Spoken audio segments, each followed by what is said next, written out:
Ser Podcast.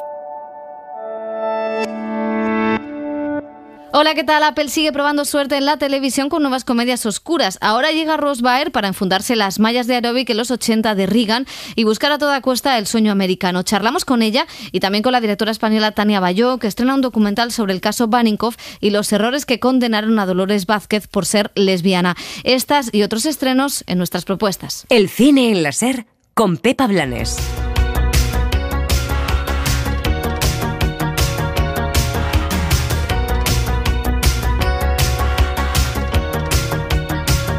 Las series.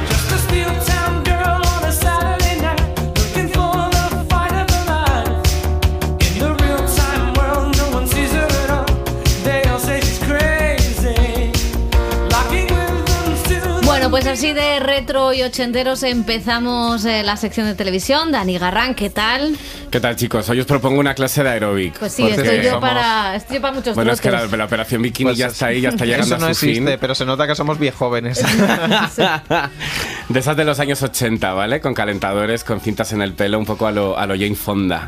Bueno, sí, la verdad es que el aeróbic en los años 80 causó furor y es además el tema de una nueva serie de Apple TV, Physical, que ya está estrenada en la plataforma y es la primera serie de hoy. Sí, la nostalgia y la ambientación ochentera siguen de plena actualidad en televisión. Después de la narrativa fantástica de Stranger Things y de la lucha femenina de Glow, ahora dejan paso a la edad dorada del aeróbic, la época en la que las grandes visionarias se hacían de oro con sus cintas de VHS en las que grababan sesiones de ejercicio orientadas siempre a mujeres. Es el argumento de Physical, una ficción que se desarrolla en el idílico y playero San Diego de los años 80. En ella conocemos a Sheila, una ama de casa resignada que lucha con graves problemas de ansiedad y un trastorno alimenticio y que encuentra en aeróbic una salida para combatir sus demonios y convertirse en una empresaria de éxito. Todo ello mientras apoya a su marido en su carrera política. Oye, no vinimos aquí para que ascendieras en una jerarquía académica aburguesada. Vinimos porque, de viaje por la costa, vimos un horizonte infinito y los Beach Boys sonaron por la radio. Era nuestro destino, nuestro hogar. Y ahora ese promotor inmobiliario, John Brim, quiere poner en cada rincón de nuestra costa uno de sus centros comerciales. ¿Quién puede frenarle? No hay nadie tan visionario como tú, nadie con tu inteligencia. La inteligencia ya no le interesa a nadie en política. No me jodas, Reagan salió elegido presidente. Me suena de algo ese comentario. Bueno, es la primera serie escrita por Annie Wishman después de trabajar como productora en Mujeres Desesperadas o en The Path. Rose Byrne es la actriz protagonista de esta comedia muy negra en la que gracias a la voz en off de los pensamientos de ella podemos ir descubriendo cómo la aparente felicidad que muestra no es más que una fachada para tapar lo desgraciada que se siente. Hoy tomarás comida sana y equilibrada. Después de dejar a la niña en el cole, te irás directa a la clase de ballet. Harás toda la clase del tirón. Después te comerás una pita vegetal del sitio que hay al lado sin patatas ni refresco. Y si haces todo eso, después de cenar podrás tomarte un trozo prudente de pastel de fruta sin helado. Un vaso de leche desnatada sabe igual. No cuesta tanto si se tiene un mínimo de disciplina. Si no fueras tan vaga no tendrías que hacer todo esto. Otras no necesitan tantos refuerzos, joder. Maravilloso el corte. Bueno, a Rose Byrne la vimos ahí morrearse con Brad Pitt en Troya. Después, hace un año, interpretar a la activista feminista Gloria Steinem en Miss América. Y ahora, pues de otra manera, vuelve también a ser de una mujer que no encaja, ¿no?, con su tiempo. Y tú has hablado con ella. Sí, la verdad es que sus dos últimas series podrían considerarse como una evolución de la posición de la mujer, Mrs. America en los 70 y esta Physical en los 80. A medida que el personaje de Sheila va conociendo más sobre el mundo empresarial en el que se inicia, va ganando también en la autoestima y confianza en sí misma. La actriz nos contaba que después de leer el piloto quedó prendada de la historia. Something like Physical, it's not a hard comedy like... Physical no es una comedia propiamente dicha, está escrita desde un punto más oscuro. Para mí es el típico trabajo que siempre estoy buscando y lo disfruté mucho. Ella es una especie de antiheroína. Sheila es uno de los mejores personajes que te puedes encontrar en ficción. Te pones en su ruta y puedes seguir explorando y explorando mucho de ella. A medida que van pasando los capítulos van apareciendo más aristas, se enriquece mucho y las consecuencias de sus elecciones van a ir determinando poco a poco su carácter. It just gets richer in terms of her choices. Uno de los mayores aciertos de la serie es esa voz en off que escuchábamos antes, ese corte maravilloso, los pensamientos de Sheila, que casi la oímos más que con su verdadera voz. Así es como podemos poner en contexto la complicada situación personal desde la que parte la protagonista y lo incómoda que resulta a veces la serie. Annie Wiseman, who wrote the show and is the creator. Annie Wiseman, la escritora y creadora de la serie, pensó esa historia para el personaje de Sheila, que es profundamente triste y muy personal. Y ella es la que me ha ido guiando, la que me ha ido enseñando la narrativa, las complicaciones de ser mujer, madre y empresaria en los 80. Es muy interesante ver la evolución de alguien que es increíblemente complicada y autodestructiva. Ver cómo tiene la oportunidad de dejar eso atrás y ver qué pasa a partir de ahí. Have this kind of chance of a way out and what's going to happen. Y el contrapunto de Sheila lo pone su marido, Danny, interpretado por el actor y humorista Rory Scovel. El suyo es un matrimonio aparentemente feliz, pero rápidamente veremos cómo se siente asfixiada por una relación en la que él está más pendiente de su carrera política para llegar a gobernar que por cuidar de su familia. Yeah, it's a great relationship on screen. I think it's like it's so dysfunctional, but... Es una gran relación, pero creo que como cualquier otra, muy disfuncional. Ves a Sheila poniendo toda la carne en el asador por Danny, con esa mente tan brillante y revolucionaria que tiene. Te das cuenta de que poco a poco está dejando atrás los 80, esas ideas viejas y anticuadas, y le inspira a medida que va pasando la serie. Sheila tiene un papel secundario en el matrimonio al principio, pero también es la estratega, la que está detrás de toda la campaña política. Es realmente difícil, con todo lo que ha invertido en su vida, tener una enfermedad en secreto, empezar un negocio, ser madre. Esos malabarismos que hace entre la dualidad de su vida real y los roles que ella va interpretando. The duality of her life and all these roles that she's juggling. Y como una auténtica Jane Fonda en los 80, la actriz ha tenido que cardarse el pelo, ponerse mallas de colores, calentadores y cintas en la cabeza para convertirse en esta visionaria, en esta gurú del ejercicio. Además, como muchos de nosotros en la cuarentena, se tuvo que aficionar a practicarlo a través de Zoom. We have an incredible choreographer on the show, Jennifer Hamilton. Tuve una increíble coreógrafa, Jennifer Hamilton. Empezamos a hacer clases por Zoom 2 meses antes de empezar a rodar la serie. Hacíamos unas 4 horas de entrenamiento a la semana. Ahora he entendido por qué es tan adictivo. Descargas mucha adrenalina y para una actriz que siempre tienes en la cabeza un personaje o una escena, es algo que viene muy bien para desconectar. Cualquier cosa en la que puedas apoyarte y que te deje por un rato la mente en blanco es muy divertido. It's just more fun. Bueno, estábamos más acostumbrados a ver a Ross Byrne en películas y hace un año entró por la puerta grande en televisión con Mrs. America y ahora pues es la cara principal de la nueva apuesta de Apple. Ella tiene muy claro que la irrupción de las plataformas es una gran noticia, no solo para los actores, sino también para las historias y que como actriz tiene muchas más opciones para trabajar. So funny when you're in the business and it's all to me like what comes my way. Es muy divertido cuando estás dentro del negocio y alguien viene y te dice lo que te viene mejor o lo que no. Medir los tiempos, ir averiguándolo y todas esas cosas aburridas. Al final tu intuición es la mejor compañera y es la que mejor te aconseja sobre los proyectos que debes aceptar y los que no. Pero no deja de ser un negocio, así que tienes que hacer una combinación de las dos cosas. Aprecio mucho proyectos como Physical, Mrs. America o La boda de mi mejor amiga porque son realmente enriquecedores. Han sido experiencias que me han aportado mucho. Todo lo demás es cuestión de tiempo. Physical se escribió hace 8 años. No sé si lo hubiera hecho hace 8 años. Es un reflejo de la cultura de la conversación y todo lo demás. Con tantas plataformas de streaming es interesante ver cómo se cuelan tantas y tan buenas historias desde diferentes perspectivas. Es muy emocionante. Bueno, pues hablemos. diverse perspectives. No la dejaba hablar yo a Rose Byrne, no, la dejó con la palabra en la boca, a la Rose. Bueno, maravillosa Rose Byrne, estupenda. La verdad es que comentaba lo del agua de mi mejor amiga, qué divertida estaba en el papel de pija. ¿Qué os ha parecido la serie? Porque ha tenido unas críticas un poco irregulares en Estados Unidos. Bueno, malísimas. Me refiero que en Estados Unidos le han dado mucha caña y en otros sitios no, del mundo anglosajón, me refería. Bueno, yo creo que ha tenido críticas irregulares, y porque la propia serie es irregular. Yo he de decir que solo he visto los 3 primeros capítulos y a mí el planteamiento me llamaba mucho la atención. Pensé que íbamos a ver un Glow, esa serie de Netflix, que también estaba ambientada en los 80 con la lucha femenina.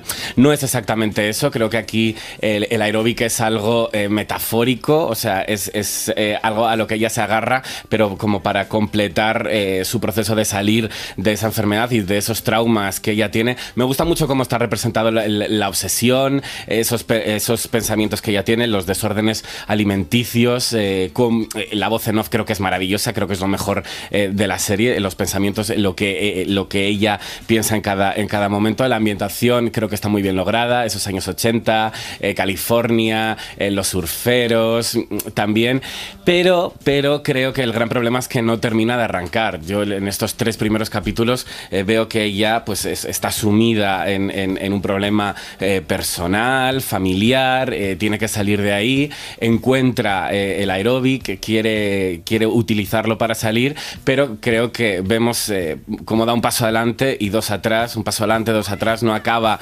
de explotar, ¿no? De convertirse en esa mujer de éxito. Supongo que a lo largo de la temporada lo veremos, pero se me está haciendo un poquito largo. Los personajes secundarios creo que tampoco ayudan mucho a ver esta evolución. Creo que es ella todo el rato siendo mala, que eso me gusta, porque es como una protagonista un poquito mala, pero me falta más. Yo creo que quizá mete demasiadas tramas y demasiadas cosas, ¿no? La trama del negocio, la trama del aeróbic. A mí me interesa mucho la trama de ella como mujer, de una mujer que en esa época no tiene nada que hacer, que ha dejado todo y que tiene unas inseguridades y que está la bulimia y que hay un montón de cosas en torno a ella, y esa voz en off que me parece lo mejor, ¿no? Esa mala leche que tiene, que en el fondo no es una heroína que no es nada fácil, o sea, es una antiheroína porque no es nada fácil empatizar a veces con ella, y sin embargo cómo hace ese camino. A mí, yo me lo he pasado muy bien viéndola y me quedan todavía unos capítulos y me gusta mucho la propuesta, pero es verdad que se eleva un poco. Sí, es irregular y tiene altibajos en los capítulos, pero coincido con Pepa en eso del papel de heroína. Es una heroína muy oscura con la que cuesta incluso empatizar, y más con la distancia temporal.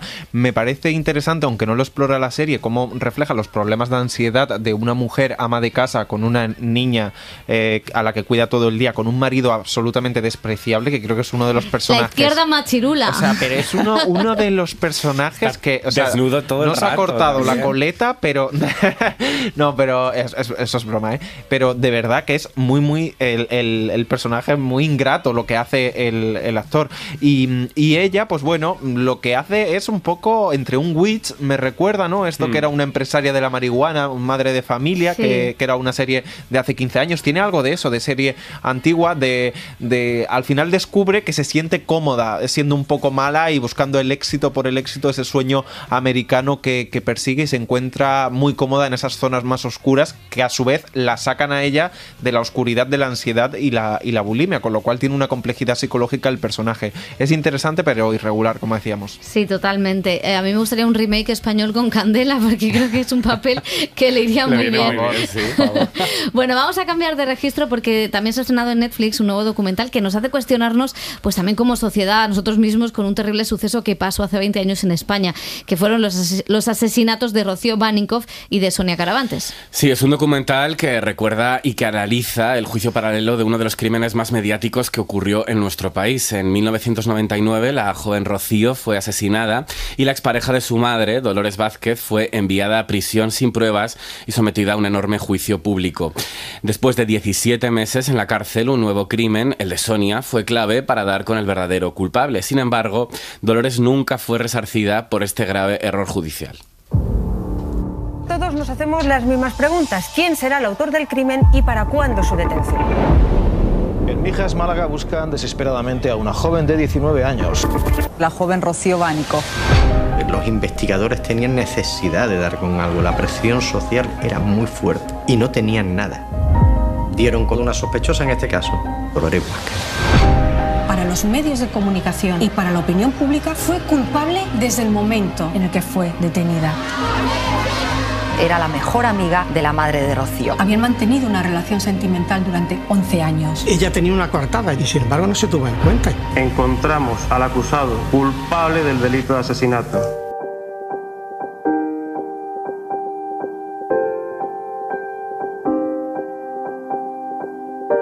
Pues saludamos a Tania Bayó, que es la directora del documental El caso Baninkoff, Caravantes. ¿Qué tal, Tania? Bienvenida. Bien, muchas gracias, muy bien. Bueno, ¿por qué tenía interés para ti hacer un documental de este caso, del que han pasado ya, madre mía, 22 años? ¿Qué interés tenía indagar o volver a revivir o volver a mirar todo aquello que, bueno, hay mucho que destacar? Yo esta es una película que tenía hace muchos años que pienso en ella, ¿eh?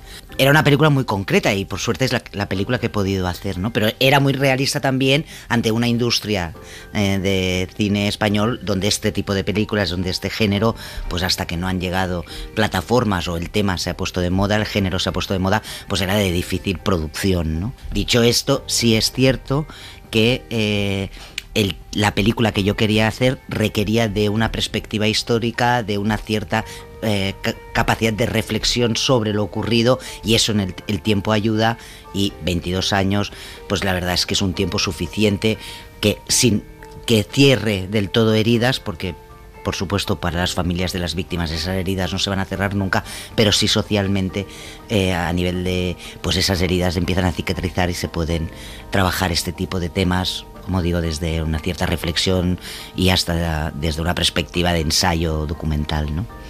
Han sido 2 años de trabajo, 50 horas de entrevistas grabadas, 60 testimonios diferentes, mucha documentación, mucho material judicial. ¿Fue difícil este proceso de investigación? ¿Qué fue lo que más os costó o lo que incluso no habéis conseguido? Bueno, sí, fue difícil entenderlo, ¿no? Primero conseguir mucha de la documentación, sumario, etcétera, etcétera, porque a pesar del tiempo transcurrido, pues había muchas cosas que no eran públicas. Seguramente, pues hombre, aquello que no se ha podido conseguir es el testimonio de Dolores Vázquez, pero para mí el silencio de Dolores Vázquez dice mucho, claro. Dice mucho, y como documentalista me sirve para reafirmar mi tesis de las consecuencias de una barbarie, ¿no? Entonces he intentado desde el principio que eso no apareciera como una ausencia, sino como una consecuencia, ¿no? Fue un crimen y un suceso que daba, bueno, para programas de televisión, uno de los primeros en ese sentido, porque todos los elementos juntos eran muy paradigmáticos de muchas cuestiones sociales que están ahí por debajo, ¿no? Fundamentalmente la lesbofobia. Claro, es que una de las bases teóricas de tu investigación en este documental es el libro de Beatriz Quimeno, que aparece también en el documental, La construcción de la lesbiana perversa, ¿no? Y claro, es que ser lesbiana a Dolores Vázquez en el año 99 es lo que le cuesta la cárcel. Casi, o sea, es que es tremendo. Sí, yo creo que todo es mucho más complejo, como las cosas en la vida real, ¿no? Que el hecho de pensar era lesbiana y se fue a la cárcel, creo que, como bien define de Beatriz y que yo comparto plenamente y creo que muestro en la película, es toda una construcción necesaria, ¿no? Es decir, la primera píldora del error, porque este es un caso lleno de errores, sí, es tremendo, ¿no? Es el momento en el que la policía o el cuerpo de investigación toma la decisión de que aquello es, imagínate, un crimen pasional. Estamos hablando aún cuando los crímenes por violencia de género o machistas se llamaban crímenes pasionales, ¿no? Históricamente son crímenes asociados a la peor versión de la masculinidad. ¿Qué pasa? Que cuando de repente todo encaja en ese relato, ¿qué es lo que no encaja? Que el sujeto de sospecha es una mujer. No encaja, pero bueno, pero no pasa nada, porque no encaja, pero es lesbiana. Y al ser lesbiana tiene unos rasgos de masculinidad. Además, Dolores Vázquez en ese momento físicamente cumplía con el estereotipo de lesbiana que en ese año 2000, con todos nuestros prejuicios, teníamos en la mente. Entonces, bueno, eso lo tenemos salvado, ¿no? Porque aunque es una mujer, actúa como un hombre. Pero claro, presentar esto en una opinión pública donde el tema de las familias de las familias a partir de dos personas del mismo sexo y todo eso no estaba para nada al orden del día. Total. Debemos como masculinizar aún más la figura, ¿no? Y también para esconder cierta clara lesbofobia o homofobia, ¿no? Entonces, ¿qué hacen? Todos aquellos rasgos de feminidad son anulados y son sustituidos y reforzados todos aquellos rasgos de masculinidad. Por ejemplo, que es fuerte, que era alta, Dolores Vázquez creo que no llega a 1,70 m, que hacía footing, que hacía artes marciales. Todos estos rasgos se explotan al límite, se supera la línea roja con el único objetivo de convencer a la opinión pública que una mujer podía ejecutar un crimen de esas características asociada mayoritariamente a los hombres, ¿no? Y ahí es donde está el absoluto delirio y ahí es donde nadie detiene la marea, ¿no? Y es ahí donde el sistema realmente falla, ¿no? Yo soy inocente, señores, y quiero que la justicia vea mi inocencia. Yo no debería estar ahora aquí justificándome. Yo no tendría que justificar nada. Pero se me exige por la opinión pública, se me exige por esta sociedad española que encima demuestre mi inocencia por mi Rocío y por la pobre Sonia y por muchas más. ¿Y tú crees, Tania, que hablando del sistema, el sistema le debe una disculpa a Dolores Vázquez, o nosotros como sociedad, o ella se sentiría mejor si la recibiera? El problema que tenemos en este país es que la puesta en escena del perdón público no la tenemos ejercitada. Somos nosotros, como sociedad, que necesitamos redimirnos de ese caso que de alguna manera nos hace sentir tan mal. Por eso necesitamos ese perdón público. ¿Lo necesita Dolores? Hombre, yo creo que Dolores, que ya es mayor, creo que es una mujer que su vida se ha visto absolutamente destrozada, se tuvo que marchar del país porque aquí nadie le daba trabajo, estuvo 18 años exiliada en Inglaterra, no podía soportar el señalamiento público, aún después de haber sido exonerada. ¿Por qué?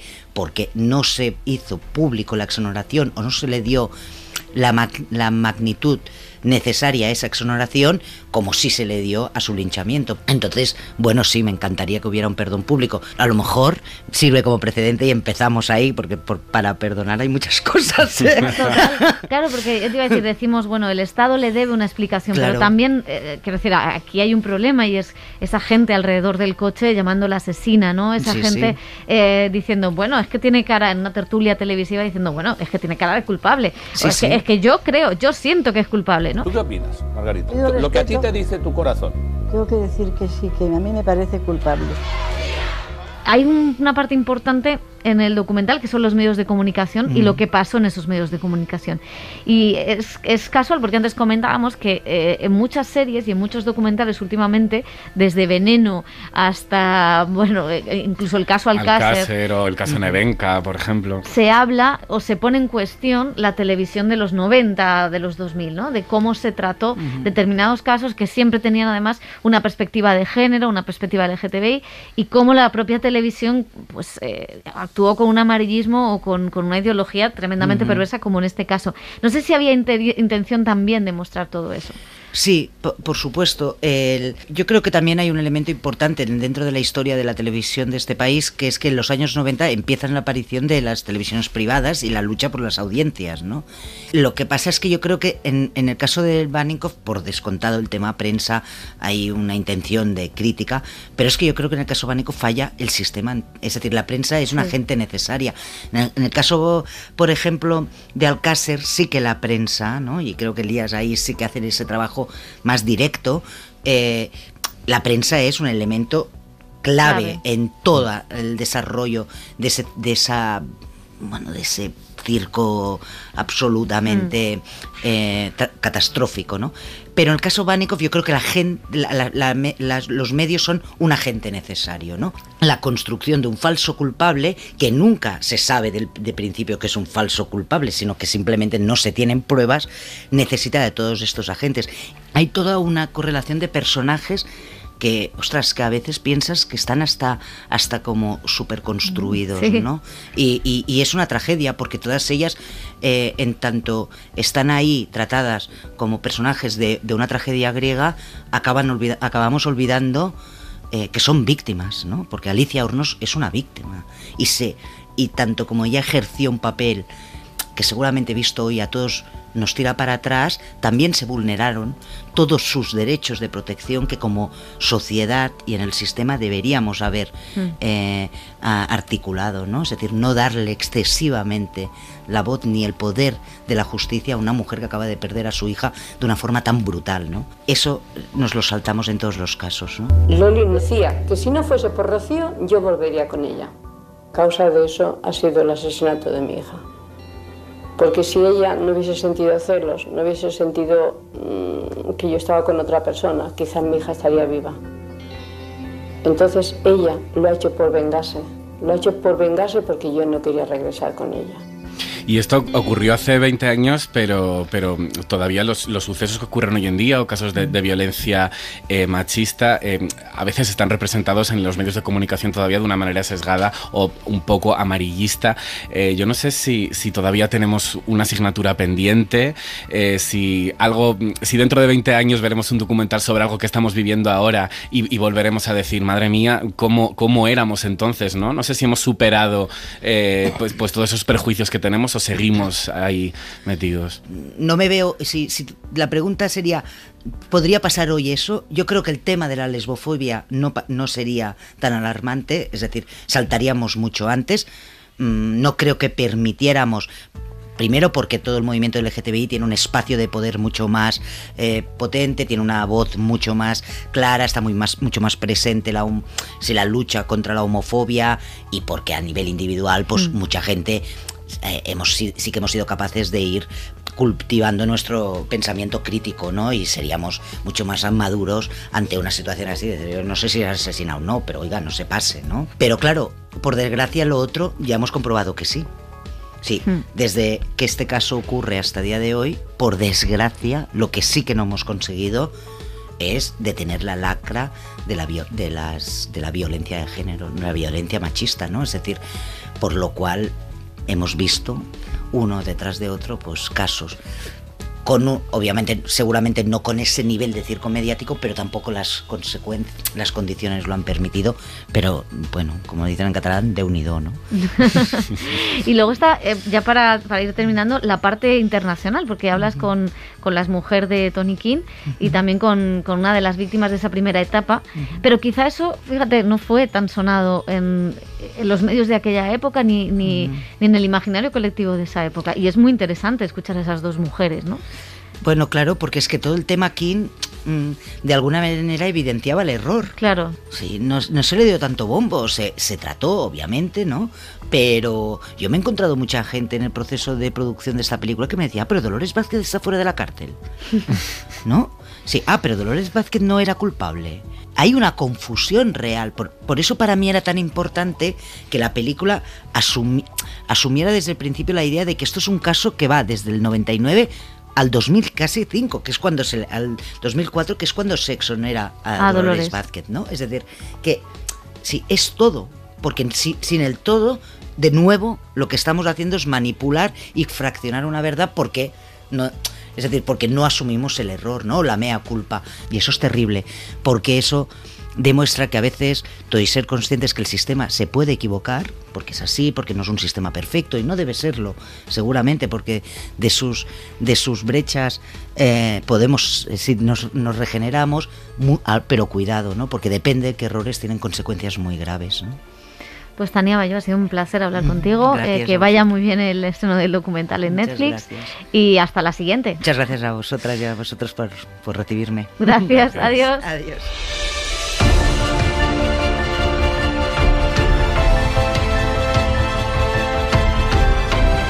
Bueno, pues interesante que vayan llegando estos documentales. Me gusta el formato de 90 minutos mucho más que el formato capítulo a capítulo. Me parece menos sensacionalista en este caso, ¿no?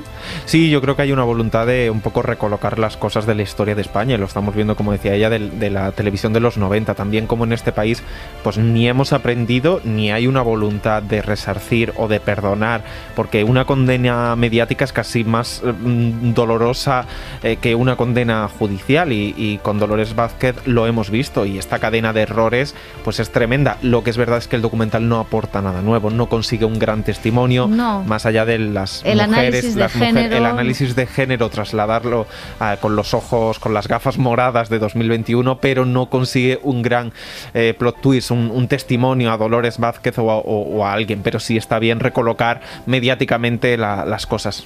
Bueno, no aporta nada nuevo, pero yo creo que sí que hay mucha gente que verá el documental y se dará cuenta de que Dolores Vázquez no está en la cárcel, o creo que esa parte de resarcimiento hacia ella sí que puede estar, y de darnos cuenta de que merece ese perdón, ¿no? Yo creo que está muy bien elaborado y que puede ayudar un poco de ahora en adelante a mirar con otros ojos este tipo de condenas públicas. Pues gracias, chicos, lo vamos a dejar aquí.